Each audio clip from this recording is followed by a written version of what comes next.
Code. So log చేయకుండా depth matter లోకి వచ్చేద్దాం. సో మూవీ అయితే ఎక్స్ట్రాడినరీగా ఉందన్నమాట. అసలు నాని గారు స్పీచ్ ఇచ్చిన తర్వాత ఆడియన్స్ లో కూడా ఒక మంచి వైబ్ వచ్చేసింది, పాజిటివ్ వైబ్ అనమాట.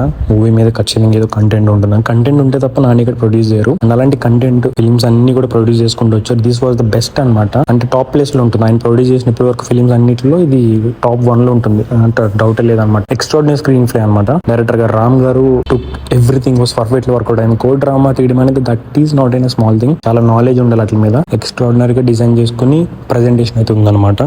అండ్ అలాగే మనకి సపోర్టింగ్ రోల్స్ లో చేసిన శివాజీ గారు, ప్రియదర్శన్. శివాజీ గారు అయితే మైండ్ బ్లోయింగ్ అబ్బా, లిటరలీ ఎక్స్ట్రాడినరీ. అసలు ఆ క్యారెక్టర్ లో దిగిపోయారు. ఎంత డీప్ ఇన్వాల్వ్మెంట్ ఉంటే తప్ప అలాంటి రోల్స్ ని మనం ఎక్కువ ఫీల్ అవ్వలేమన్నమాట.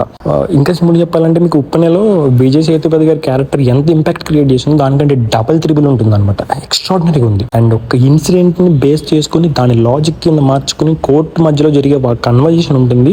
టెరిఫిక్ అంటే టెరిఫిక్ అన్నమాట. అలాంటి సినిమాలు మీరు ఖచ్చితంగా థియేటర్లోకి వెళ్ళి చూడండి. అసలు ఓటీటీ కోసం వెయిట్ చేయొద్దు. థియేటర్ ఎక్స్పీరియన్స్ ఇస్ మస్ట్ అనమాట.